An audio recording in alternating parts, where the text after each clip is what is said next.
በእግር ኳስ ጨዋታ ውስጥ ኳሷ አጥቂው ያንከባለላት ተከላካዮችን አልፋ ወደ ጎሉ ስታመራ በኳሷና በግቡ መካከል ያለው ብቸኛው ሰው በረኛው ነው።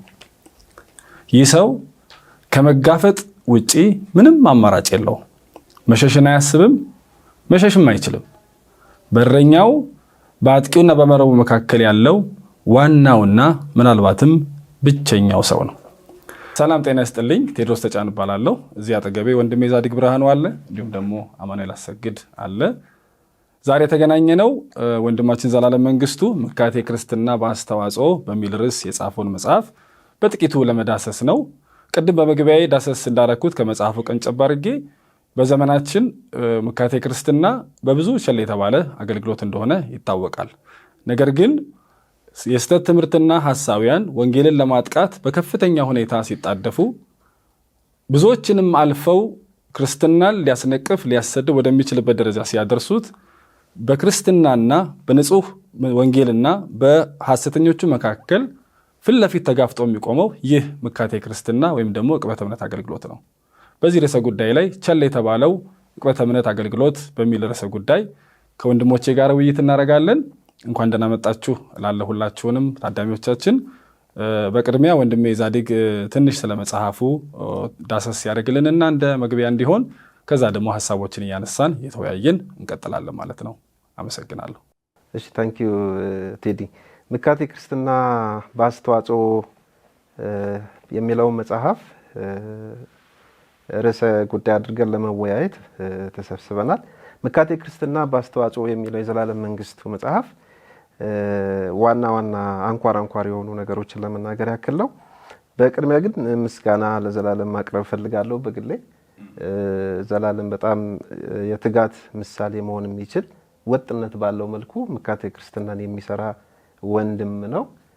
በጣም ከምደነቅባቸው ሰዎች አንዱ ነው። በተለይ ኮሚትመንቱን በተመለከተ ትጋቱን በተመለከተ ማያመቻምች ሰው መሆኑ በጣም ብዙ አስተምሮኛል፣ ምሳሌ ሆኖኛል ብዬ አስባለሁ።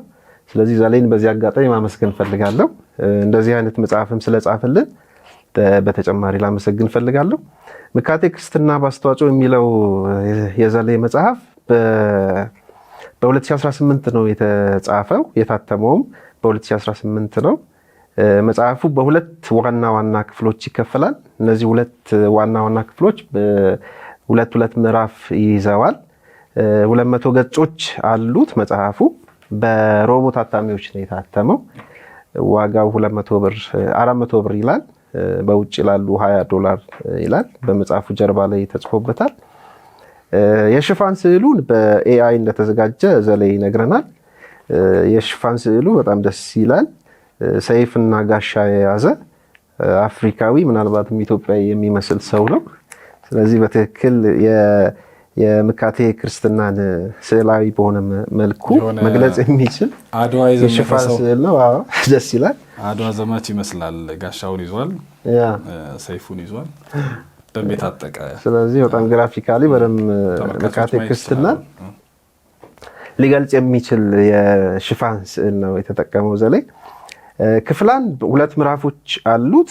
ምዕራፍ 1 ስለ ምካቴ ክርስትና ምንነትና ለምንነት ዋት ኤንድ ዋይ የሚለውን ይመልስልናል። ምዕራፍ 2 ደግሞ ስለ ምንነቱና የምካቴ ክርስትና ናሙናዎችን ያነሳልናል። ከዛም በዛ ክፍል ላይ በጣም በኋላ ምናልባት እንወያይበታለን ብዬ የማስብ የመንግስትንና የዓላማኞችን ሚና ምካቴ ክርስትና ኦር ጀነራል በሆነው ምካቴ እምነት በሚለው ውስጥ ያላቸውን ተሳትፎና ሚና ያነሳል። ክፍል 2 ደግሞ 2 ምዕራፎች አሉት። የመጀመሪያው ምዕራፍ ማለት ምዕራፍ 3 የምካቴ አቀራረብን ያነሳልናል ማለት ነው። በዚህ ምዕራፍ 3 ውስጥ የተለያዩ ተግዳሮቶችን በማንሳት ዘሌ ዲስከስ ለማድረግ ይሞክራል። ምዕራፍ 4 ደግሞ አገራዊ የሆነ አቀራረብ መኖር እንዳለበት በማንሳት ያጠቃልላል ማለት ነው። ስለዚህ ከሞላ ጎደል የመጽሐፉ አወቃቀር ይህንን ይመስላል። ቴንክ ዩ ዛዲጉ፣ አመሰግናለሁ። እንግዲህ በጥቅል መጽሐፉን ዳሰስን ያደረገልን ወንድም ዛዲግ በወፍ በረር እንደሚባለው ማለት ነው። ዝርዝሩን እናንተ ስታነቡ በደንብ ታገኙታላችሁ። እኛ ደግሞ ለዛሬ በተወሰነ ደረጃ በዳሰሳ መልክ ስለ መጽሐፉ ግንዛቤ እንዲኖራችሁ መረጃ እንዲኖራችሁ እናደርጋለን ብለን ነው የምናስበው። እንደ እግዚአብሔር እርዳታ ትንሽ እንደው በተወሰነ ዘርዘር እያደረግን ለመሄድ በተለይ ትርጉሙ ላይ አስፈላጊነቱ ላይ እና ግቡ ላይ ትንሽ ነገር ብናነሳ ያው አስቀድሞ ዘሌ እንግዲህ ምካቴ ክርስትና የሚለውን ቃል ነው ብዙ ጊዜ የሚጠቀመው ማህበራዊ ሚዲያ ላይ ሐሳቦቹን ሲያጋራ።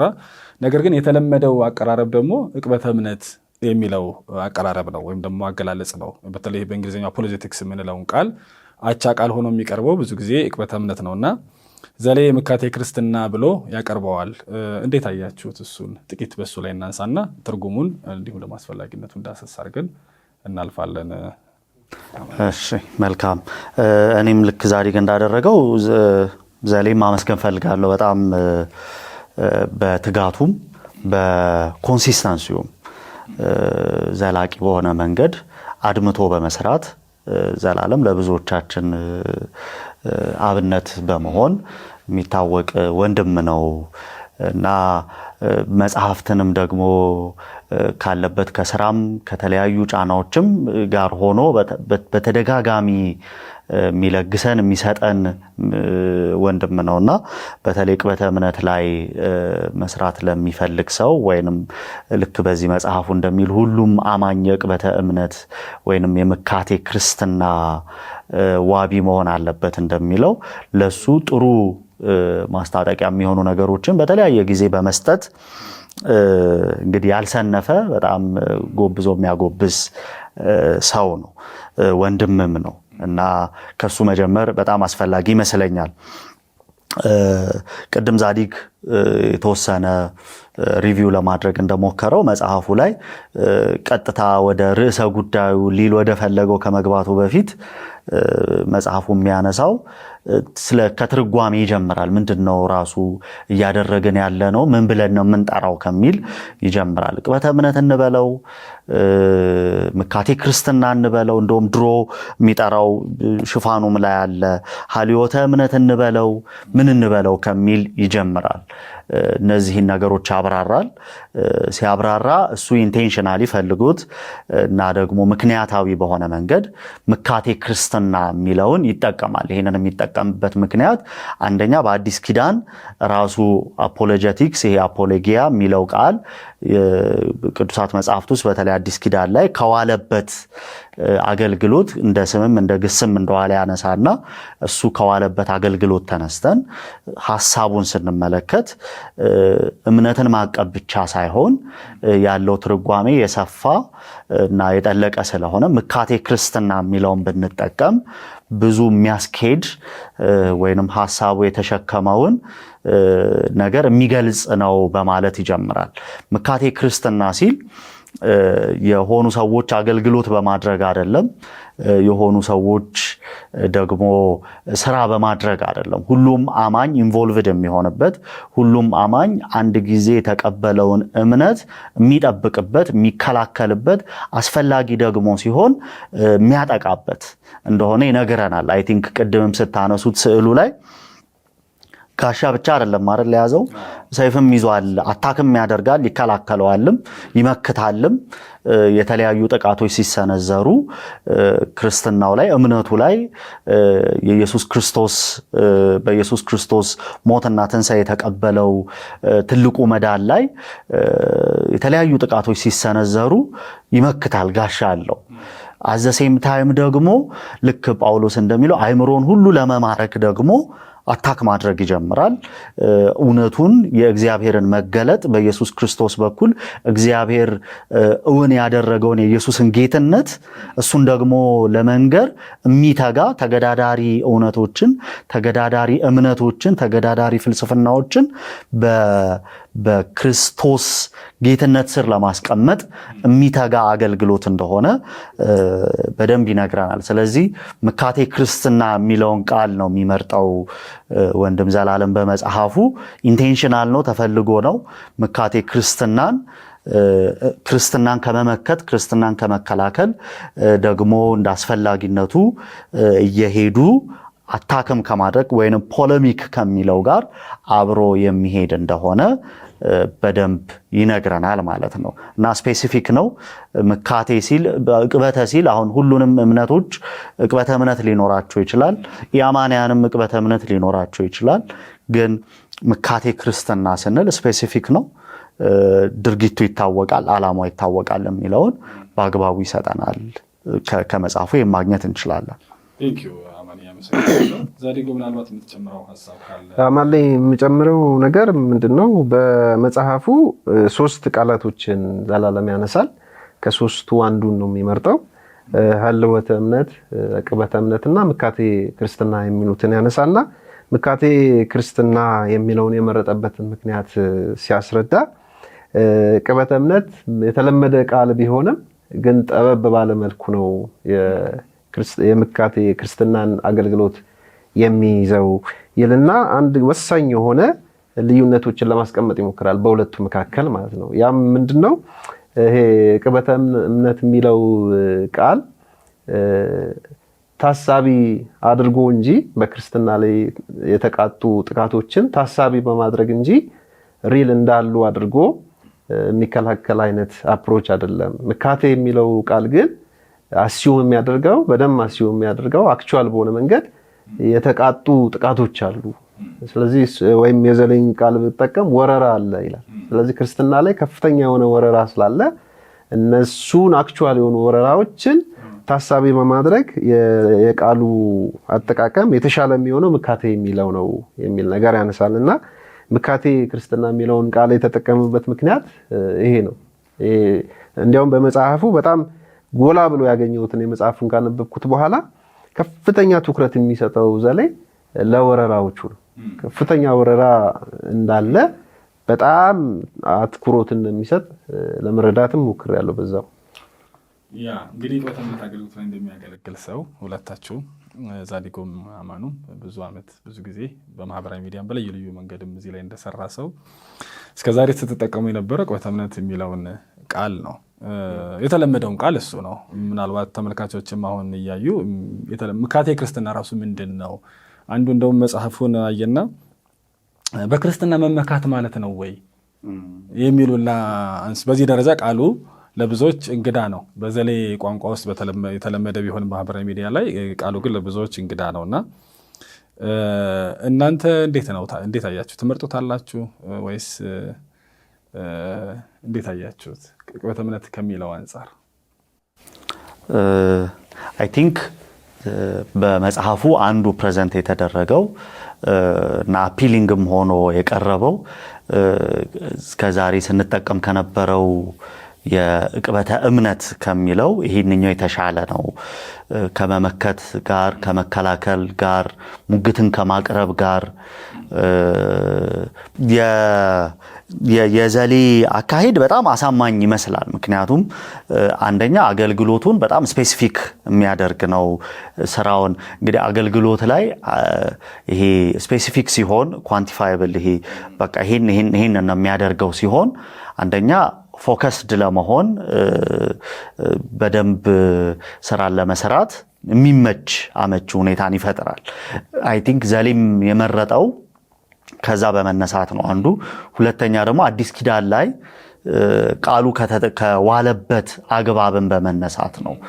አፖሎጀቲክስ የሚለውን ቃሉ የዋለበት ዓላማ በዋናነት ከመከላከል ጋር ከመመከት ጋር ሙግትን ከማቅረብ ጋር በክርስትና ላይ የሚቀርቡ ክሶችን ውስጣዊም ውጫዊም የሆኑትን እነሱን ክርስትናን በአግባቡ ፕሬዘንት ከማድረግ ጋር በሚስሪ ፕሬዘንት ሲደረግ በአግባቡ ይሄ ነው ክርስትና ከማለት ጋር ጥቃት ሲደርስበት ደግሞ እሱን ከመከላከል ጋር አብሮ ተያይዞ የቀረበ ከመሆኑ አንጻር ነው። ነገረ መለኮታዊ እይታውን ደግሞ ከተመለከትን በጣም ሰፊ የመሆን አቅም አለው። ምክንያቱም አንዱና ዋናው የምካቴ ክርስትና አገልግሎት ሌሎችን ማስታጠቅ፣ በእምነታቸው እንዲበረቱ እንዲጸኑ፣ ለእምነታቸው ጥቃት ሲደርስበት እንዲከላከሉ፣ የክርስትና አስተምህሮች የተለያዩ አደጋዎች ሲደርሱባቸው ከነዛ አደጋዎች መከላከልም ጭምር እንደሆነም ደግሞ ሰፋ ባለው መንገድ መመልከት እንችላለን። ስለዚህ አይ ቲንክ ስፔሲፊክ ለሆነው ጉዳይ ምካቴ ክርስትና በጣም ጠቃሚ ይሆናል። ነገር ግን አንድ መጽሐፉን እያነበብኩት እኔም እያሰብኩ የነበረው ዕቅበተ እምነት በአንድም በሌላም ኢንተርናላይዝ የተደረገ ይመስለኛል። አሁን በሚዲያዎችም በቤተ ክርስቲያንም በደንብ ኢንተርናላይዝ ተደርጓል እና ሁለቱን ጎን ለጎን ሐሳቡን ይዘን ይሄ የሐሳብ መፋለስን ሳናደርግ ጎን ለጎን መጠቀም የምንችልበትንም መንገድ ማሰብ የምንችል ይመስለኛል። እኔ የቃላት ምርጫው ዘሌ ያው ራሱን ጀስቲፋይ አድርጓል። ምክንያቱም ከፍተኛ የሆነ ወረራ አለ ብሎ ስለሚያስብ ይህንን ደግሞ ከፍተኛ የሆነ ወረራ ከመመከት አንፃር ከመከላከል አንፃር ምካቴ ክርስትና የሚለውን መርጧል። እኔ ሁለቱንም እንጠቀም ችግር አለው ብዬ አላስብም። ምክንያቱም ከቃሉ የዲክሽነሪ ትርጉም በመነሳት ብቻ ሳይሆን ቃሉ ደግሞ የሚሸከማቸው ሐሳቦች አሉ። ማህበረሰቡ ሲገባ፣ ቤተክርስቲያኑ ሲገባ፣ አሁን አማኑ እንዳለው ደግሞ እየተላመድነው ስንመጣ ከቃሉ ጋር አታች የምናደርጋቸው ትርጉሞች ወሳኝ ናቸው። ስለዚህ ኮምፕሊትሊ አቮይድ ከምናደርገው ዕቅበተ እምነት የሚለውንም ብንጠቀም ችግር አለው ብዬ አላስብም። ምክንያቱም ዕቅበተ እምነት ሲባል ወደ ሰዎች አእምሮ የሚመጣ ሰፊ የሆነ ትርጉም ስላለ ማለት ነው። ስለዚህ ያ ትርጉም ታሳቢ ተደርጎ ዕቅበተ እምነት የሚለውንም ቃል ብንጠቀም ያን ያህል ችግር ይኖራል ብዬ አላስብም። ግን የዘለይንም እጋራለሁ። ምክንያቱም ከወረራ አንፃር ያንን ቃል ስለመረጠና በትክክልም ያንን መጽሐፉ ስለሚገልጥልን ምክንያቱን እሱንም መቀበል። መልካም። እንግዲህ ተመልካቾች ይህን ውይይት ሲመለከቱ የራሳቸውን ግምገማ ይወስዳሉ። እንግዲህ ወንድማችን ዘላለም መንግስቱ ምካቴ የሚለውን ቃል ክርስትናን ከመከላከል አንፃር ተጠቅሟል። የተለመደው ደግሞ ዕቅበተ እምነት የሚለው ቃል ነው። ስለዚህ ተመልካቾች መጽሐፉን ስታነቡ ብዙ ሰፊ ነገር ስለምታገኙ በራሳችሁ የምትደርሱበት ነገር ይኖራል። መልካም። እስኪ አስፈላጊነቱን እናንሳ። አንዳንድ ጊዜ ምካቴ ክርስትና፣ ዕቅበተ እምነት፣ ሐሰተኞች ወዘተ ወዘተ ማለት አያስፈልግም። ምን ያደርጋል? በቃ እንደውም ምን አይነት አባባል ይነሳል?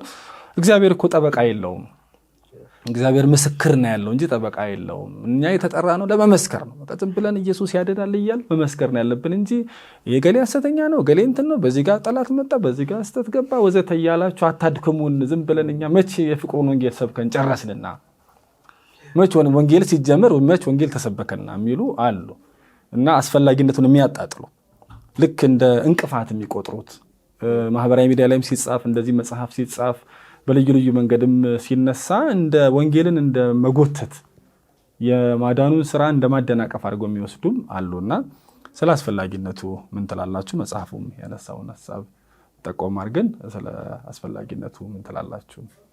ዛዲጎ ካንተ ልጅ ዛሬ ጥሩ አድርጎ አስቀምጦታል። በተለይ ከገጽ 20 እስከ 21 ድረስ ያለው ብናነብ አንዳንድ ሰዎች ለምን የምካቴ ክርስትና እንደማያስፈልግ የሚሰጧቸውን ምክንያቶች ይዘረዝራል።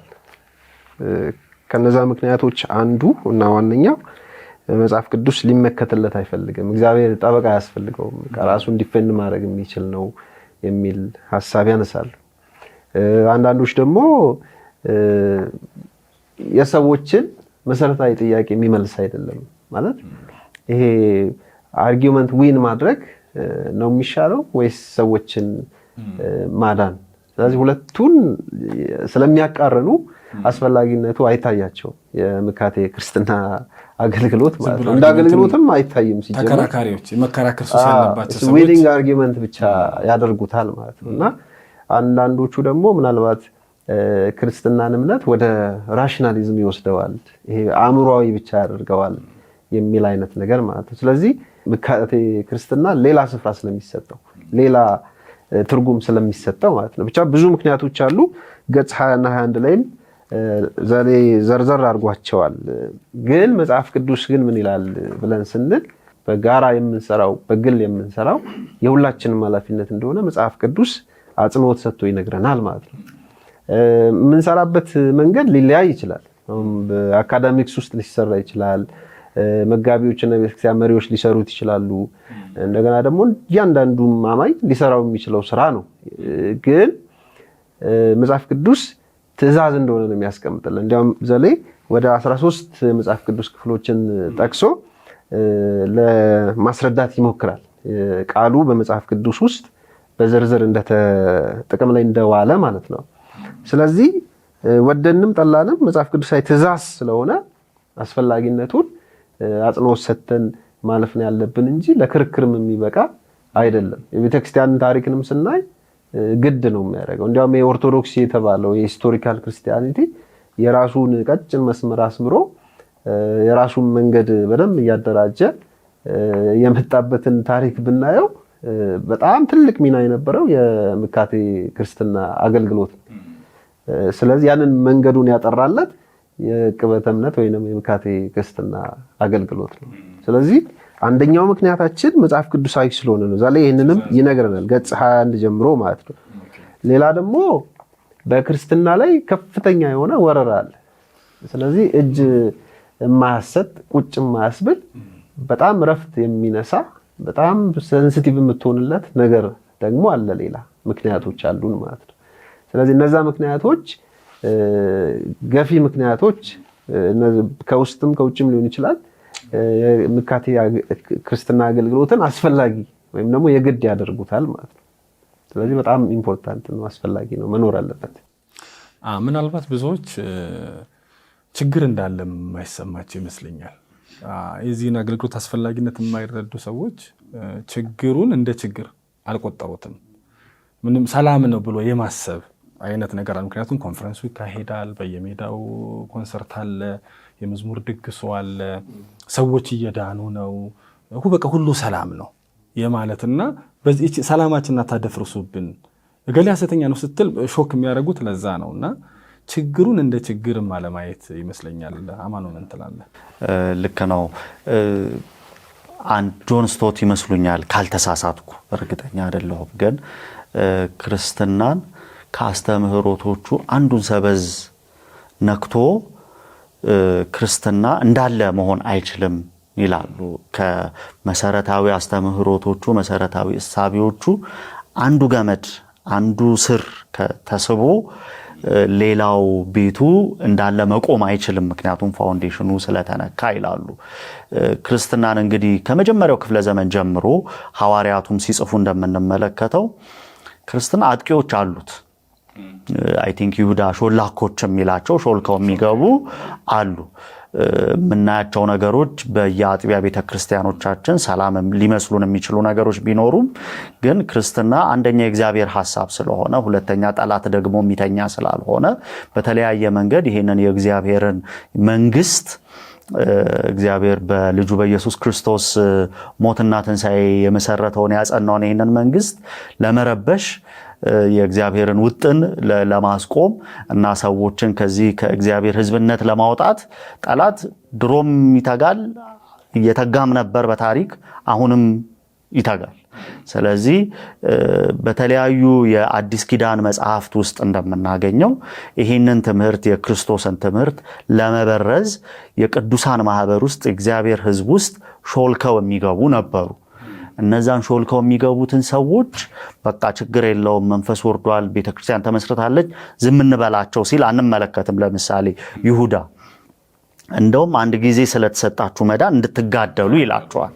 ስለዚህ ይሄ አገልግሎት እንደውም በሙግትና በክርክር በማጋለጥ ወር ደግሞ ኤክስፖዝ በማድረግ ብቻ የሚሰራ ሳይሆን እስከ መጋደል የሚያደርስ ራስን አሳልፎ እስከ መስጠት የሚያደርስ እንደሆነ የእግዚአብሔርን እውነት የእግዚአብሔርን ማዳን ለአንድ ጊዜ የተሰጠውን ለመጠበቅ ቅዱሳን ሁሉ ሊተጉ የተገባ እንደሆነ የምንመለከትበት ነው። ስለዚህ ዙሪያ ገባችን ይሄ ብዙ ጊዜ ቢዝነስ አስ ዩዥዋል ሲሆን ነገሮች እንደለመድናቸው ሲሄዱ ብዙ ኮምፈርት ዞናችን ላይ ስንሆን ደስ ይለናል። ጥሩ ነው እሱ። ነገር ግን ደግሞ መመልከት ያለብን ሐሰተኞች በዋናው በር የሚገቡ ልክ እንደ ሌላው መንጋ ተቀላቅለው የሚመጡ ጤናማ መስለው የሚኖሩ አይደሉም። አንደኛ ሾልከው የሚያስገቡ የበግ ለምድ ለብሰው መስለው የሚመጡ አማኝ መስለው ወንድም መስለው ሐዋርያ መስለው አይደለ እነዚህን መስለው የሚመጡ ስለሆኑ ቆዳቸው ከላይ ማንነታቸው እንደዛ ስለሆነ ግን ጥቂት እርሾን በመጨመር ያን ሊጡን በሙሉ በማውካት ጤናማውን ትምህርት በአንድ በትንሿ ትምህርታቸው ለመበከል የሚተጉ መሆናቸውን በደንብ መመልከት እንችላለን። ስለዚህ ለዚህ ነው ሐዋርያት ጳውሎስን መውሰድ እንችላለን ተጠንቀቁ ተጠበቁ ሲላቸው እንደውም ዮሐንስ ከሰላምታ ሁላ ታቀቡ እስከ ማለት ይደርሳልና እነዚህን ማጋለጥ የወንጌላችን ጤናማ የመሆኑን አንዱ ማሳያ ነው እንጂ ፕሮግራሞቻችን መሄዳቸው ብቻ አይደለም መሰረታዊው ነገር ወይንም የምንፈልገው የምንመኘው ዝማሬዎቻችን ስብከቶቻችን በጥሩ መንገድ መሄዳቸው ብቻ አይደለም። ምክንያቱም እነዚህ ነገሮች እስካሉ ድረስ የእግዚአብሔር ሕዝብ እስካለ ድረስ ሾልከው የሚገቡ የሐሰት ትምህርትን የሚያስተምሩ የብርሃንን መልአክ መስለው በመሐከላችን የሚገለጡ ሐሰተኛ ወንድሞች ሐሰተኛ አገልጋዮች ሁሉ ጊዜ መኖራቸውን መርሳት የለብንም። ለዚህ ነው አስጠንቃቂ አገልጋዮች የሚያስፈልጉን የሚያስጠነቅቅ አገልግሎት ሚኒስትሪም የሚያስፈልጋል። ተጠንቀቁ ተጠበቁ መስመራችሁን አስምሩ ዲማርኬሽን ይኑራችሁ እያሉ ከሐሰት ትምህርት ከሐሰት ልምምድ የሚጠብቁን ማለት ነው። ያ ብዙ ጊዜ ያው ኢየሱስ ወንጌል ነው የሰበከው ጳውሎስ ወንጌል ነው የሰበከው የሚል የተለመደ ግርድፍ አመለካከት አለ ብዙ ያልጠራ። ዛዲጎ ምን ትላለህ? በቃ ኢየሱስ እኮ ዝም ብሎ ትምህርቱን ያስተማረው ዝም ብላችሁ አስተምሩ። እንደውም አንዳንዶች ምን ይላሉ? ዝም ብላችሁ እኮ ስታስተምሩ ሐሰቱ ራሱ ይከስማል ይላሉ። የግዴታ ገሌ ምናምን ስም ጠርታችሁ ሐሰተኛ ማለት አያስፈልጋችሁም። ማስጠንቀቂያ ዝም ብላችሁ እውነቱን ብቻ ስታስተምሩት በቃ ይከስማል። እንደውም ምሳሌ ያነሳሉ። ለምሳሌ አንድ ብርጭቆ ውሃ ውስጥ የተመረዘ ውሃ ቢኖር አንድ ብርጭቆ ውስጥ የተመረዘ ውሃ ቢኖር ዝም ብለህ ማፍሰስ ነው። ንጹህ ውሃ ዝም ብለህ ስታፈስበት መርዙ ወጥቶ መጨረሻ ላይ ንጹህ ውሃ ይቀራልና አንዳንዶች እንደውም በጣም ይመካሉ። እኔ በቃ ዝም ብዬ እውነቱን የማስተምረው ምን ገሌ ምናምን አልልም ሐሰተኛ አልልም ተጠንቀቁም አልልም በቃ ወንጌሏን ብቻ ስነግራቸው ራሱ በራሱ ጊዜ ይወጣል ይላሉ። ግን ነባራውን እውነታ ደግሞ ስናየው ከትናንት ይልቅ ዛሬ ሐሰት እየተስፋፋ ብዙዎች በሐሰተኞች እየተወሰዱ ሐሰተኞች የበለጠ ተቀባይነት እያገኙ አድማሳቸውን እያሰፉ ብዙ ልክ ያልሆነ ነገር ውስጥም እየተገባ ነው ያለውና አይ ቲንክ የሰራ ሲስተም አይደለም። ምን ትላለህ ዛዲጎ በዚህ ጉዳይ? እኔ እንዲያውም አንዳንዴ ሳስተምርም እላለሁ የምካቴ ክርስትና አገልግሎት አንዳንድ ጊዜ እንደ ተጨማሪ እንደ ሰፕሊመንት የሚታይበት ጊዜ አለ እና እኔ ምን እላለሁ አንዳንዴ ራሱ የወንጌል አገልግሎት ነው እላለሁ። ምክንያቱም በብሉይ ኪዳንም አለ በአዲስ ኪዳንም አለ በስፋት ማለት ነው። የብሉይ ኪዳንን እንኳን ሐሳብ ባነሳ የመጀመሪያው የምካቴ ክርስትና ባይኖርም እሺ በብሉይ ኪዳን ላይ የመጀመሪያው የምካቴ እምነት ሲሰራ የማየው ራሱ እግዚአብሔር ነው። አንደኛ ራሱን ዲፌንድ የሚያደርግባቸው በጣም ብዙ መንገዶች አሉ። በተለይ የነቢያትን መጽሐፍ ስናነብ እግዚአብሔር ራሱን ዲፌንድ የሚያደርግበት መንገድ እንደገና ደግሞ አዘ ሴም ታይም ከሱ ተቃራኒ አማልክት ያሉ ይመስል ይሄ ከህዝቡ ድካም የተነሳ ህዝቡን ቲፒካሊ ምንድነው ይሄ በአንድ አምላክ የሚያመልክ ልዩና ቅዱስ ህዝብ አድርጎ ለመለየት በሚያደርገው ጥረት ውስጥ እግዚአብሔር ከባዕድ አምልኮና አማልክት ጋራ ራሱን እግዚአብሔር ራሱ እንትን ይያለ ማለት ነው ራሱን ሲከላከል በተለይ ኢሳይያስ በደም ጥሩ አድርጎ የሚገልጽበት መንገድ አለ። ስለዚህ አንድ አምላክ እውነተኛ አምላክ የሚለውን ነገር በህዝቡ ስለማጽረጽ እግዚአብሔር ያደረጋቸውን ነገሮች ብናያቸው የምካቴ እምነት አይነት እንትን አላቸው ትሆናላቸው። አዲስ ኪዳን ጋር ስንመጣም ኢየሱስን በተመሳሳይ መልኩ እናገኘዋለን። ከተለያዩ የአይሁድ ቡድኖች ግሩፖች ጋር በሚያደርገው ንግግር ውስጥ ዲያሎግ ውስጥ የምካቴ እምነት ቶን እናገኝበታለን። ስለዚህ በጣም ቤስት ኤግዛምፕል ነው ኢየሱስ ራሱ ማለት ዲፌንድ የሚያደርጋቸው ነገሮች አሉ። ስለ እውነተኛው አምላክ ስለ እውነተኛው እምነት ዲፌንድ የሚያደርጋቸው ነገሮች አሉ፣ ኤክስፖዝ በማድረግ ሌሎችን ማለት ነው። ጳውሎስም ተመሳሳይ እንደዛ እንዲያውም የአዲስ ኪዳን ጽሑፎች ከጥያቄ የተነሳ ከስተት ትምህርቶች የተነሳ የአሁኑን አይነት ይዘት እንዲኖረው አድርጎታል። እንደዛ ዳታ እንኳን ብንሰበስብ እንደዛ ነው የምናገኘው ማለት ነው መልኩ ማለት ነው። ስለዚህ በጣም አማንም እንዳለው እርጀንት የሆነ ስራም እንደሆነ ይሁዳም ይነግረናል። በጣም እርጀንት እና አስፈላጊ እንደሆነ ማለት ነው። ስለዚህ ውጪ ሳንወጣ የቤተክርስቲያንን ታሪክ እንኳን ሳንጠቅስ መጽሐፍ ቅዱስ ላይ ብቻ ኦል ኦቨር እናገኘዋለን። ስለዚህ ዋናውን የወንጌል አገልግሎት ሰፕሊመንት የሚያደርግ ሳይሆን ወይ ኮምፕሊመንት የሚያደርግ ሳይሆን ራሱ እንደ ወንጌል አገልግሎት መታሰብና መቆጠር ያለበት ነው ብዬ ነው የማምነው እኔ። ስለዚህ አላስፈላጊ አድርጎ እውነትን ብቻ መስበክ ኦፍ ኮርስ እውነትን ብቻ ከሰበክ ቲቺንግ ወይ ፕሪቺንግ ሰረመን ሊሆን ይችላል ወይ ዋትኤቨር ማለት ነው። ይሄ ግን ምካቴ ክርስትና ነው። የራሱ ኔቸር የራሱ ባህሪ ያለው የራሱ ይዘትና ቅርጽ አለው ማለት ነው። ስለዚህ አስፈላጊነቱን መጽሐፍ ቅዱስ ከነገረን በላይ ሌላ ሰው ሊነገረን አይችልም። እውነቱንስ ያለ ምካቴ ክርስትና ማቅረብ ይቻላል ወይ? እውነት የሚሉት መጽሐፍ ቅዱስ ቅድም እንዳነሳው ኢየሱስ አሁን እውነቱን ሰብኳል። እንደ ቀላል ምሳሌ ብናነሳ ማቴዎስ ወንጌል ምዕራፍ 5 6 7ን ስናይ ትምህርት ብቻ ነው ያስተማረው። በዋናነት ትምህርት ላይ በዛው ትንሽ ቢኖረው ምካቴ በዋናነት ትምህርት አስተምሯል። እዛው ማቴዎስ ላይ ወደ ምዕራፍ 23 ስንሄድ ደግሞ ፉሊ ምካቴ ነው። በተለይ ፈሪሳውያንን ፍለፊት ይተቻል፣ ፍለፊት ይቃወማቸዋል፣ ማንነታቸውን ይገልጻል፣ ስማቸውን ይጠራል። ፈሪሳውያን ሲል ህዝቡ ያውቃቸዋል፣ ባህሪያቸውን ያነሳል፣ የሚያደርጓቸው ነገሮች እያነሳ ከነሱ እንዲጠበቁ በግልጽ ይናገራል። በማቴዎስ ወንጌል እንኳን ብንወስድ ወንጌልን ራሱ ያለ ዕቅበተ እምነት ያለ ምካቴ ክርስትና መስበክስ ይቻላል ወይ ማለት ወንጌላት ራሱ እንደሱ ቀርበዋል ወይ? አዲስ ኪዳን እንደሱ ቀርበዋል እኮ የምትላቸው ራሱ እኮ they are doing apologetics እኮ መድረኮቻቸው ላይ ወይ ደግሞ የፋውንዴሽን ክላስ ብለው የሚያስተምሩት እኮ እኔና አንተ የምናምነውን ነገር እኮ በሚቃረን መልኩ ነው ሲያላግጡ ሰምቻ ቃለሁ፣ ሲያሾፉ ሰምቻ ቃለሁ። አንተ ሲሪየስሊ የምትከተለውን እውነት በማጣጣልና በማናናቅ የራሳቸውን እውነት የሚሉትን ነገር በሚናገሩበት ሂደት ውስጥ እኮ they are doing apologetics እኮ ዲፌንድ እያደረጉ ነው ራሳቸውን። ስለዚህ ለነሱ ሲሆን አይሰራም፣ ለሌላው ሲሆን ደግሞ ነገር ካወረዱ በኋላ ተሳስታችኋል ስትላቸው ይሄው እየሰደቡ ነው ይላሉ።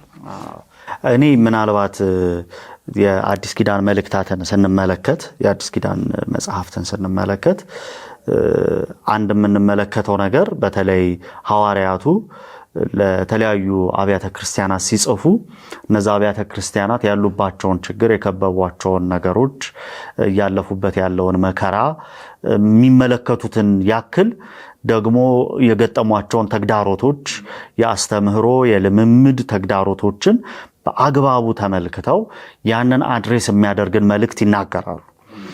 ስለዚህ አይናቸው ክፍት ነበር። ዙሪያ ገባቸውን የሚመለከቱ አገልጋዮች ነበሯቸው እና ከእውነተኛውና ከትክክለኛው መንገድ ሊያስወጣቸው የሚችል ክፉ ትምህርት ሲሆን ብዙ ከዚህ በፊት የነገርኳቸውን መሰረታዊ የእምነት ትምህርት ደግሜ ልንገራቸው አይደለም የሚሉት፣ እሱን ይነግሯቸዋል። ማለት እውነተኛውን ትምህርት መናገር ወደኋላ የሚባል አይደለም፣ መሰረታዊ ነው። ነገር ግን ችግሩንም ደግሞ ይነግሯቸዋል፣ ያለባቸውን ችግር ይነግሯቸዋል። የኢየሱስ ክርስቶስ ማንነት ጨልሞባቸው ወይ ደግሞ በጊዜ ብዛት አርጅቶባቸው ከሆነ ድጋሚ ያስታውሷቸዋል። ኖ ይሄ ትክክል አይደለም፣ ስህተት ነው ብለው የኢየሱስ ክርስቶስ ማንነት ላይ የተቃጣውን ጥቃት ይከላከላሉ።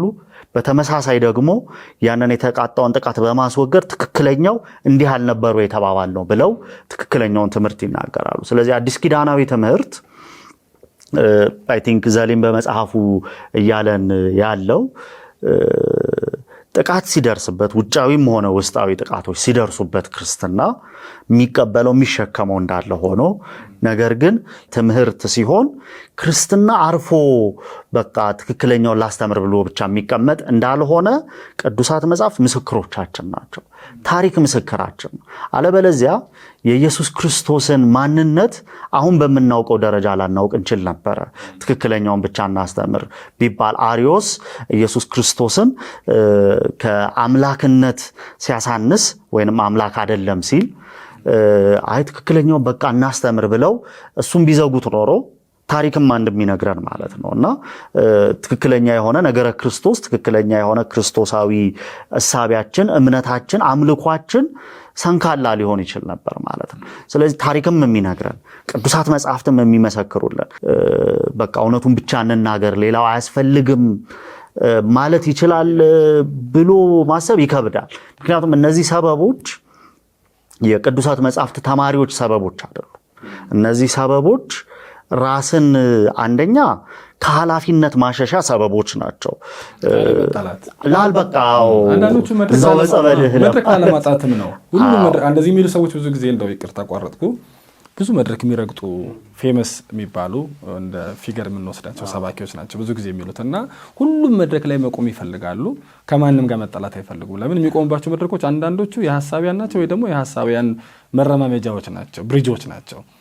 ስለዚህ ራሳቸውን እንደውም እቅበተ ራስ ነው ብዬ ነው የማስበው። እቅበተ ሰልፍ አፖሎጂቲክስ ነው። ራሳቸውን እንትን እያሉ ነው የተከላከሉ። አትተቹኝ፣ ለምን እንትን አትልም አትበሉኝ፣ ለምን አትናገርም አትበሉኝ፣ እኔ ዝም ብዬ እንትኑን ነው። እንደውም አንዳንዶቹ ምን ይላሉ? የባንክ ቤት ምሳሌ ደግሞ አለ ሲል አንደው ግረ መንገድ ባንክ ቤት ውስጥ ያሉ የባንክ ቤት ሰራተኞች ፎርጅድ ብር ሲያጠኑ አይውሉም ይላሉ። እንደዚህ አይነት ሰዎች በቃ እነሱ የሚያጠኑት እውነተኛውን ብር አገላብጥ ያጠኑታል። አንተ ሐሰተኛ ብር ይዘህ ስትመጣ ወዲያው ይለዩታል። ስለዚህ እኛ የምናስተምረው እውነተኛውን ብር ነው እንጂ ሐሰተኛ ብር ፎርጅድ ምናምን አንልም ይላሉና ይሄ አንደኛ ከክርስቶስ ትምህርት ጋር ራሱ ለታዲያ ለምን ኢየሱስ ስለ ፈሪሳውያን መዘርዘር አስፈልገው? በቃ ዝም ብሎ እኔ የመጣሁት ላድን ነው እመኑኝ ምናምን ብሎ ማስተማር ይችላል። ብዙ ነገሮች ያነሳል። ጳውሎስንም ስናየው ቅድም ዛዲጎም እንዳነሳው ያነሳል በጣም በተደጋጋሚ ሐሰተኞችን በትምህርታቸው ይገልጣል። ትንሣኤ ሙታን የለም የሚሉ እንደዚህ የሚሉ እያለ ትምህርታቸውን ያነሳል፣ ባህሪያቸውን ያነሳል፣ መልካቸውን ስውር መልካቸውን ያነሳል። ሲያስፈልግ በስማቸው ይጠራል። እንደዚህ አይነት አፕሮችን መጽሐፍ ቅዱስ እየተከተለ ራሳቸውን መከላከል የሚፈልጉ እነዚህ የመድረክ ጌጦች ነው። ክት ልብሶች የመድረክ ክት ልብሶች አሉ። በቃ ከመድረክ የማይጠፋ ምንድነው በሁሉ መወደድ የሚፈልጉ በቃ ሁሉም ጋር በጣም ነው የሚደንቀው። ሐሰተኛውም ጋር ያለው ያጨበጭብላቸዋል፣ እውነተኛ ነኝ የሚለው በሁሉ ተወዶ መኖር ሁሉ እንዳጨበጨበላቸው ተመስግኖ መሞት የሚፈልጉ እቺን ክብሬን ጠብቅ የሚሉ አሉና እነሱ የሚያነሷቸው ናቸው። ልክ ነህ። ኃላፊነታቸውን የሚሻሻሉ ደግሞ በተመሳሳይ መልኩ በሁሉም ልወደድ ባይነትም አለባቸው። ስለዚህ አሁን እነዚህን ሙግቶች የሚያነሱት ቅድም ያነሳነውን ማለት ነው ዋናውን ትምህርት እንናገር የሚሉት ጤናማውን ትምህርት መናገር ኃላፊነትን መሸሽ ስለሆነ ተጋፋጭነትን ይሄ ተጋደሉ የሚለውን መሸሽ ስለሆነ እንዳልከው ደግሞ በሁሉም ዘንድ ሳያመቻምቹ ማለፍን በጣም ጥያቄ ውስጥ የሚያስገቡም ስለሆኑ ማለት ነው ያመቻመቹ መኖርን ስለሚወዱ። ሁለተኛ ደግሞ ይሄንኛው የዕቅበተ እምነት ወይንም ምካቴ ክርስትና ሲሰራ እንደ ምላሽ አድርገው ሐሰተኞቹ ራሳቸው የሚያቀርቡት በመሆኑ ነው። እንግዲህ የሐሰት አንዱ ባህሪው ኦልሞስት እውነት መምሰሉ ነው አይደል? ይመስላል የተሳካለት ሐሳቢ እንደውም በተቻለ መጠን እውነት ይመስላል። ጎበዝ ሐሰተኛ መምህር ጥሩ መምህር ወይንም የቅዱሳት መጻሕፍት መምህር ለመምሰል በጣም ይጠራል ወይንም ነው ትንሽ ነው የሚለየው። ያቺ ትንሿን መለየት ዲዘርን ማድረግ በእውነትና ኦልሞስት እውነት በሆነ መካከል ትክክልና ኦልሞስት ትክክል በሆነ መካከል ያለውን ያቺን ኤጇን ያቺን ክፍተቷን ማየት ነው። ስለዚህ ይሄንኛው እንዳይታይባቸው ሐሰተኞች አንድ ከሚያቀርቡትና ሰዎችን ኢንካሬጅ ከሚያደርጉት ምዕመናንን ከሚያታልሉበት መንገድ አንዱ እሱ ስለሆነም ነው። ስለዚህ ልክ እንደ ካውንተር እንትን አድርገን መጠቀም እንደ መልሶ ማጥቂያ ምላሽ መስጫም አድርገን መመልከት እንችላለን ብዬ አስባለሁ። ምናልባት ቅድም ያነሳው ላይ አንድ ነጥብ ይሄ መርዝ ያለውን ወይንም ቁሻሻ ያለውን ንጹህ ነገር ስንከትበት እንደውም በውሃ በመናም በቪዲዮ በመናምን ሁላ አስረጃ አድርገው ያቀርቡታል እንደ ሞቲቬሽንም ምንም እና ከዛ ቀስ ያለ ያለው ውሃ ያረጉና ይወጣ ሲሄድ ያሳያሉ ከሰውም መለወጥ ጋርም አድርገው ያሳያሉ ምናልባት አንዱና አማራጩ መንገድ መድፋትም ሊሆን ይችላል ማለት ያንን ቁሻሻ መድፋት the best possible ምክንያቱም መድፋት እየቻልክ ስለምን ስታንቆረቆቱ አዎ ኢፈርትም ማውጣት ነው ሁለተኛ ደግሞ ቅዱሳት መጽሐፍትም ደግሞ የሚያስተምሩን እውነተኛ ክርስቲያናዊ ለውጥ የሆነ ነገር ቀስ ይያለ የተካው ሲሄድ ሳይሆን አይኖው በክርስቲያናዊ ህይወታችን ምግባራችን ያደገን እየበሰልን እንደምንሄድ በሂደት እናምናለን እናውቃለን ነገር ግን በስተት ትምህርት ጉዳይ በአስተምህሮ ጉዳይ በስተት ልምምድ ጉዳይ እንደዚህ የሚባል ነገር የለም ማለት ጳውሎስ ልክ አንደኛ ተሰሎንቄ ሰዎችን እንደሚላቸው ከጣዖት አምልኮ እንዴት ዞር እንዳላችሁ እንዴት እንደተቀየራችሁ እንዴት እንደተለወጣችሁ የዳግም ልደት ጉዳይ ስለሆነ ማለት ነው ምክንያቱም ህይወትን የሚያሳጣ የዘላለም ህይወትን የሚያሳጣ ጉዳይ ስለሆነ ዞር የማለት ጉዳይ ነው ይሄ 180 ዲግሪ መዞር ጀርባን መስጠት ልክ እንደዛ አይነት ጉዳይ ስለሆነ ቀስ ብሎ አይደለም ትምህርት የሚወጣው ኮንቪክሽንም እምነትም ስለሆነ ማለት ነውና ይሄንም በደንብ ሂደታዊ የሆኑ ነገሮች አሉ ሂደታዊ ያልሆኑ ነገሮች አሉ አስተምሮ በሂደት የሚገባን አለ ነገር ግን የእምነት መሰረታዊያን ፋውንዴሽን መሰረቶች የሆኑትን እምነቶቻችንን ግን በሂደት ምናምናቸው በሂደት የምንቀበላቸው አይደሉ ወይ ተቀበላለህ ወይ አትቀበልም አይነት ኤዘር ኦር አፕሮች ነው ያለን ብዬ አምናለሁ እኔ ግድ ማጣትም ነው ይመስለኝ አሁን ቤት አጥረህ ሲነካ ዝም አትልም የሆነ በስራ ሁኔታ እንኳን ስራ ሰው ሲነካው ሲያበላሽብህ ጭቃ ቢቀባብህ ዝም አትልም ዲፌንድ ታረጋለህ ትናገራለህ ወንጌል እየተነካ በዚህ ደረጃ ሰው በዚህ ደረጃ በስተት ትምህርት እየተወሰደ ዝም ማለት እኔ ከወሰድነው በጣም ግድ ማጣት በተለይ አሁን ይሄንን ምለው ሰላሰተኞች አይደለም እውነተኞች ተብሎ ስለሚቆጠሩ መድረክ ስለያዙ ሰዎች ነው ግድ ማጣትም ነው በዚህ ደረጃ ወንጌል እየተዋረደ ዝምታና ሰው የራሱ ንብረት እንኳን ሲነካበት ይንቀሳቀሳል አሁን ውሃ ፈሳለው እንትን አረጋለሁ ምናምን የሚል የሆነ የማይሆን አናሎጂ ያቀርቡ መሄዳቸው በጣም አሳዛኝም ነው እንደው ግረ መንገድ ተመልካቾቻችን እንደዚህ አይነት ምሳሌዎች ስለሚነሱ ነው ያነሳነው ብዙ ጊዜ አትመራመር ይላሉ ነበር ድሮ በነበርንባቸው ቀበሌዎችና መመርመር የክርስትና ምንድነው ህልውናው ነው መፈተሽ ሁሉም ፈትሹ ነው የሚለው መጽሐፍ ቅዱስ መፈተሽ መመርመር የክርስትና ዋና ኮር ሴት ነውና መመርመር የለብንም ሐሰትን መለየት የለብንም ስላሰተኞች ማንሳት የለብንም የሚለው እሳቤ እነዚህ ቅድም ያነሳናቸውን የመርዝ ያለበት ውሃና የባንክ ቤት ብር ወይም ገንዘብ ምሳሌን አንስተው የሚደረጉት ማሳያዎች የመጽሐፍ ቅዱስ ድጋፍ የላቸውም ለማለት ነው ዛዲጎ የምትጨምሩ ሐሳብ ካለ እዚህ ላይ አንሳና ምናልባት አንዳንድ ሰዎች አሉ በጣም የሚገርሙኝ ማለት ነው በተለይ ትንሽ አካዳሚ ውስጥ ቆይተው የትኩረት አቅጣጫቸው ሲቀየር ለአፖሎጀቲክስ ወይ ደግሞ ለምካቴ ክርስትና ያላቸው ስሜት ይሞታል እና በተለያየ መድረኮች ሲያወሩ ለማስተዋል የቻልኩት ነገር አለና ኦልሞስት አላስፈላጊ አድርገው የሆነ የማጣጣል አይነት ነገር በጣም ኢምፖርታንት ነገር እንዳልሆነ አድርገው የሚናገሩ ሰዎችም አስተውዬ ያውቃለሁ አንዳንድ ሰዎች ደግሞ አሉ ካቴጎሪካል ስተት የሚሰሩ ማለት ነው ማለት የማይገናኙ ነገሮችን አገናኝተው የምካቴ ክርስትናን አላስፈላጊነት ለማጉላት የሚጣጣሩ ሰዎች ደግሞ አሉ አንዳንዶቹ ደግሞ እንደዚህ አይነት ነገር ስራ ሲሰሩ የቆዩ በተለይ ደግሞ በኢቫንጀሊካል የሆነው ክርስትና ማለት ነው እዚህ ሀገር ኢትዮጵያ ውስጥ ያለውን ክሊር የሆነውን ባውንደሪ ያጠፉ ማለት ነው በማጥፋት ሂደት ውስጥ ትልቅ አስተዋጽኦ የነበራቸው ሰዎች ማለት ነው እና ምናልባት ደግሞ አንዳንዴ ደግሞ በተለያየ መድረክ ላይ ተጋብዘው ሲያወሩ ስታያቸው ደግሞ አንዳንዱ ያለቅሳል ማለት ከፍሬ የሆነ ብታለቅስ ማለት ትልቅ ሚና ተጫውተህ ያንን እንትኑን ብለር አድርገው ባውንደሪውን አጥፍተው አሁን ካውንስሉ የሚታገለው ማለት ነው በውስጡ ብዙ አይነት ዳይቨርስ የሆነ ነገር አንድ ላይ አድርገህ ማኔጅ ለማድረግ ስትሞክር የሚፈጠረው አይነት አያወክ ባክቴሪያ እየጎረስክ ከአንድ ከእንጀራው ትንሽ ከባክቴሪያውን ደግሞ የታል ባክቴሪያው ብለህ ፈለግ አድርገህ ትላትሉንም ምኑንም ጎርሰህ ወዴና መመኝ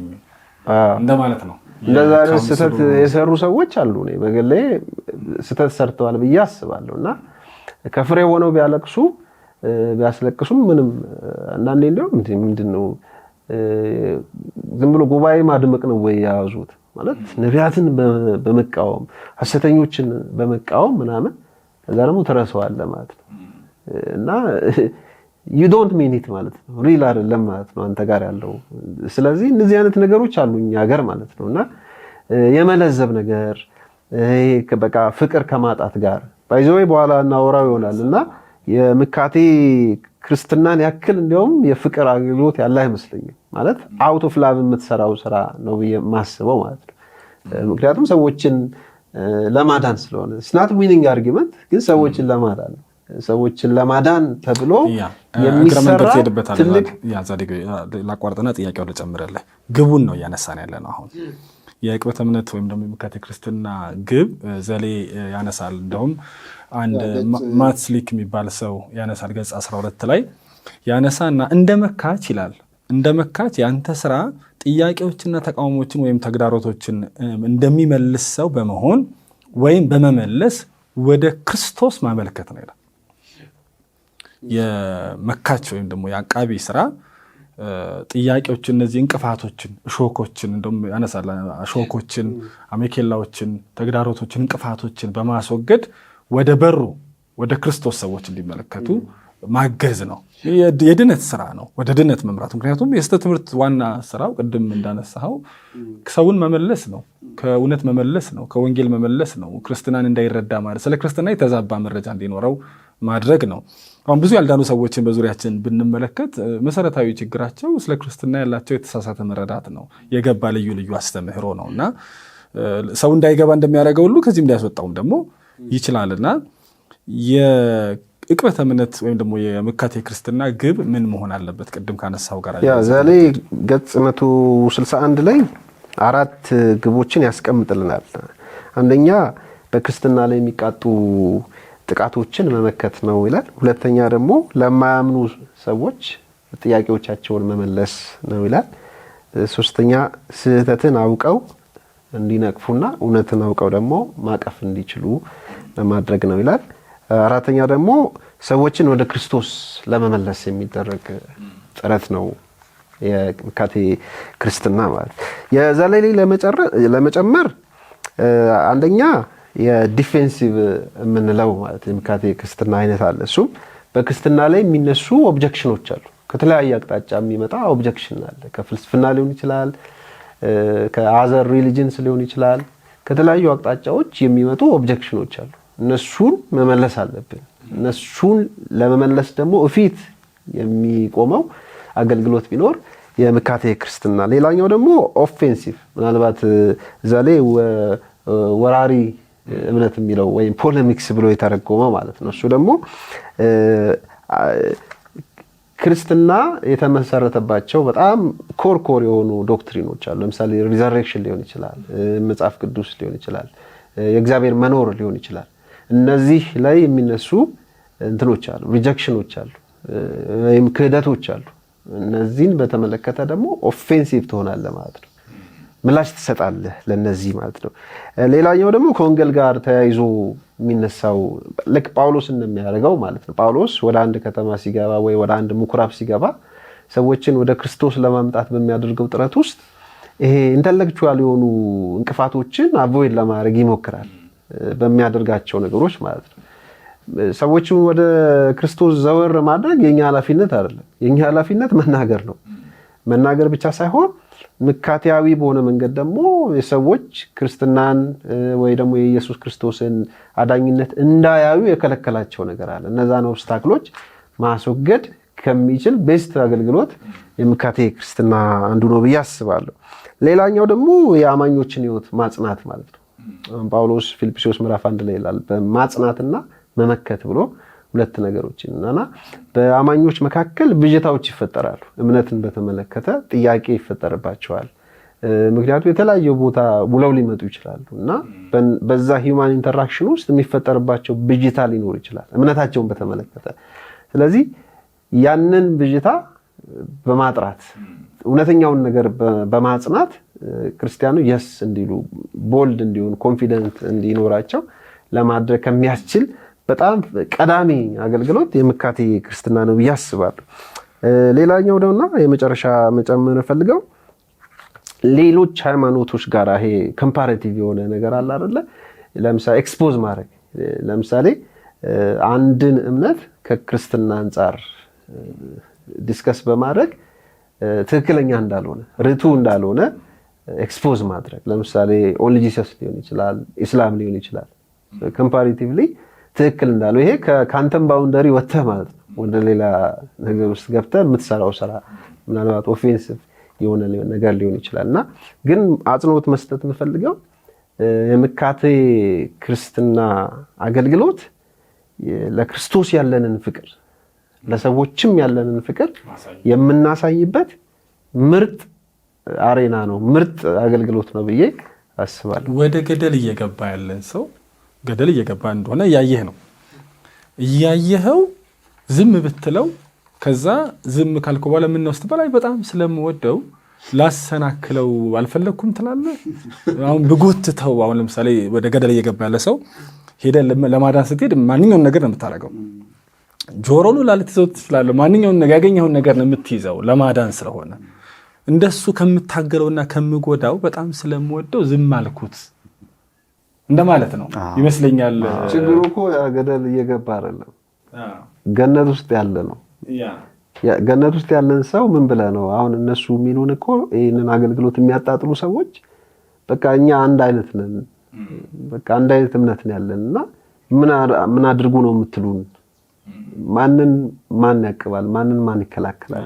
ተመሳሳይ ፔጅ ላይ ያሉን ሰዎች ስለሆነ እሱ የሚለው አውዳል የካውንስሉ ጣጣ ምናልባት ሌላ ፕሮግራም ነው። የካውንስሉ ጥቁር ብዕር የሚል አንድ ዶክመንተሪ ነበር አይደል እናንተ ያዘጋጃችሁት? የሱ ጣጣ ይሄ ቀላቅሎ መታሰቡ ብዙ ነገር አምጥቷል። እሱን ሌላ ጊዜ በደንብ እናነሳለን። ግን ይሄ ፍቅር አልባ አድርጎ የማሰብ ነገር እስኪ አማኑ ትንሽ አንሳው። አንዱ የሚታየኝ አሁን ካነሳው ጋር አስቀድሞ ከመጠንቀቅ ይልቅ ውጤቱን የማስታመም አይነት ፍላጎት ነው ማለት። ልክ እንዳልከው ወደ ገደል እየገባ ያለውን ሰው ገደል ከገባ በኋላ ሐኪም ቤት መውሰድ የሚቀለው አይነት አፕሮች ነው። ስለዚህ በጣም ትክክለኛው አፕሮች የሚሆነው ወይም ትክክለኛው ነገር የሚሆነው አይደል ልጆቻችን ላይ የምናደርገው ማለት ነው። ልጅ እያየነው እሳት ሊነካ ሲል እንደምናስቆመው ጥፋት ሊነካ ሲል እንደምናስቆመው አብረውን በእምነት የሚተጉ ሰዎች ልጆች ናቸው ማለታችን አይደለም። ነገር ግን አንዳንድ ነገሮች ጥፋት እንደሆኑ አስቀድመን የምናውቅ ከሆነ ዝግጅቱ የትምህርትም የእውቀትም ዝግጅቱ ካለን ታሪካዊውን ክርስትና የምናውቅ ከሆነ ግን አንድ የምናደርገው ነገር ይሄ እሳት ነው፣ ይሄ ጥፋት ነው፣ ይሄ ገደል ነው ብሎ መንገር፣ ማሳወቅ፣ መከላከል አግባብ ነው። ነገር ግን እነዛ ሰዎች እንግዲህ አንድ የስተት ትምህርት አንዱ ባህሪው ማማለል ነው አይደለ? ምክንያቱም በዛ ውስጥ የሚሸጠው በስተት ትምህርት ውስጥ አይደለ ማርኬቲንግ ስትራቴጂው ራሱ ለሰዋዊው ለስጋዊው ሰው የሚመችን የሚጥምን ነገር ማቅረቡ ነው። ስለዚህ ያንን ስለሚያቀርብ በጣም ያማልላል፣ ሴዲዩስ ያደርጋል ያንን ሰው። ስለዚህ ሄዶ ሊጎዳ ይችላል። ነገር ግን አስቀድሞ መጠንቀቅ ደግሞ ያ የሚያማልለው ነገር ጤናማውን ህብረት እንዳይበክል አስቀድሞ መከላከል አንደኛ ለክርስቶስ ለመሰረታት ለቤተ ክርስቲያን ለቅዱሳን ህብረት ያለ ፍቅር ነው። ሁለተኛ ነፍሳት እንዳይጠፉ ነፍሳት በስህተት ትምህርትና በስህተት ልምድ ምክንያት የማይሆን ስፍራ ላይ እንዳይወድቁ እግዚአብሔር የሰጣቸው ይሄ እምነት እንዳይጎድፍ እንዳይደናቀፍ ማድረጊያ ፍቅርን መግለጫ ምጋቢያዊ የሆነ አገልግሎት ይመስለኛል። ምናልባት ቀደም ዛዲ ግን የጠየቀውን ዓላማው ስለ ግቡ ቅበተ እምነት ግቡ ምንድነው ከመውደድ የመነጨ መሆኑን ያነሳው ላይ ምናልባት አንድ መጽሐፉ ላይ ቅበተ እምነትን ወይንም ምካቴ እምነትን ምካቴ ክርስትናን በሶስት መስመሮች ያስቀምጠዋል ዘሊ። ስለ እምነት ስለ ክርስትና እምነት ለሚቀርብ ጥያቄ መልስ መስጠት፣ መናገር፣ መመስከር፣ ነገርን መግለጥ፣ በክርስትና ላይ ለሚቀርብ ነቀፋና ክስ ምላሽ ማቅረብ፣ ጠበቃ ሆኖ አጥብቆ መከራከር ወይም መከራከሪያ ማቅረብ፣ መመከት፣ ምክንያትን ወይም ማስረጃን ማቅረብ፣ መሟገትና መሞገት ነው ይላል። ቃሉን በቃሉ ውስጥ ነው ብሎ ማለት ነው። ስለዚህ የምንመለከተው ነገር ክርስትና ስለራሱ ሲናገር፣ ጥቃት ሲደርስበት ምላሽን ሲሰጥ፣ ሲመሰክር፣ ሲገልጥ፣ እንዲሁም ሲከራከር፣ ውስጥ ደግሞ ያሉ አማኞችን ሲያጠነክር፣ ሲያበረታ፣ በእምነታቸው እንዲጸኑ እንዲበረቱ፣ ደግሞ ገፍተው ሄደው እንዲያገለግሉ ሲያደርግ እንመለከታለን። ስለዚህ ቅድም ዛዲግ ያለውን ላለመድገም እነዛ ግቦች ግብ የሆኑበት ምክንያት ዕቅበተ እምነት ምካቴ ክርስትና እነዚህ ስራዎች ስላሉት ይሄን ስራ ስንሰራ እነዛን ግቦች እናገኛለን። ቀደም ዛዲግ ያላቸውን ግቦችና የፍቅር የእግዚአብሔራዊ ትእዛዝ ምክንያቱም ወዳጅ የሆነ አምላክ ፍቅር የሆነ አምላክ የሰጠው ትእዛዝ እንደመሆኑ እምነታችንን እንድንከላከል ልክ ሐዋርያው ጴጥሮስ ደግሞ እንዳለው ለሚጠይቁን የተገባ ምላሽን መስጠት እንድንችል ዝግጁ እንድንሆን ስለታዘዝን ሐዋርያዊ ትእዛዝ ስላለብን ዝግጁ የመሆን ትእዛዝ ስላለብን የአምላክን ትእዛዝ መፈጸም የእግዚአብሔርን ሁሉን ወደ ራሱ የማፍለሱን ዓላማ ውስጥ የራስን አስተዋጽኦ የሚያደርግ አገልግሎት መሆኑን ትልቅ ሚና እንዳለው በደንብ የሚነግረን ነው ብዬ አስባለሁ። ተመልካቾች ምካቴ ክርስትና ወይ ደግሞ ዕቅበተ እምነት የፍቅር አገልግሎት ነው የሚለው ነው ያነሳን ያለ ነው። በማህበራዊ ሚዲያም ስንጽፍ ተጠንቀቁ ይያል ስናሳስብ ስለምን ወዳችሁ ነው። እዚህ ያለን ነው ሶስታችንም ማህበራዊ ሚዲያ ላይ እንሳተፋለንና ዘሌም እንዲህ አይነት መጽሐፍ ሲያዘጋጅ ከፍቅር ነው የፍቅር አገልግሎት መሆኑን እንድታውቁልን ስለምን ወዳችሁ ነው ለማለት ነው። መልካም ፍቅሩ ለሰዎችም ደግሞ ለጤናማው ትምህርት ያ አንዳንዶች መጋቢያዊ ልብ የላችሁም ይላሉ። እረኛዊ ልብ የላችሁም። እረኛ መጋቢያዊ ልብ ማለታቸው ምን ማለታቸው ነው? በቃ መጋቢያዊ ልብ ማለት በእነሱ እሳቤ ዝም ማለት አንድ መጋቢ ወይም እረኛ ማለት ነው። መጋቢ ማለት አንድ እረኛ በጉን ተኩላ ሊበላት እያሰማመራት እያደባባት እያየ ዝም ይላል ወይ? እንደውም ከዕቅበተ ቅድም ዛዲግ እንዳነሳው ከዕቅበተ እምነት አገልጋይ በላይ ለመንጋው የሚራራሳለ ወይ? ማንኛውም የቤተክርስቲያን መሪ ዕቅበተ እምነት ልብ ሊኖረው ይገባል። ለመንጋው መራራት ስለሆነ በጎቹን መታደግ ስለሆነ እየተበሉ እያየ ዝም የሚል መሪ በጣም ወዳጅ ተብሎ ሊወሰድ አይችልም። እኔ በቅርቡ እንደው ምናልባት በዚሁ አጋጣሚ የቃለ ሕይወት መሪዎች የወሰዱት እርምጃ አለ፣ የወሰዱት አቋም አለ። በተለይ ከዘመኑ ሐዋርያት እንቅስቃሴ ጋር ተያይዞ ያወጡት መግለጫ አለ። ይሄ ለበግ መራራት ነው። አንዳንዶች ትችት ለማቅረብ ይሞክራሉ። ምናልባት የተለያየ ምልከታም እየፈጠሩ ምናልባት ልክ ያልሆነ ሐሳብ እያነሱ ለመተቸት ሲሞክሩ ተመልክቻለሁ። ስህተት ነው።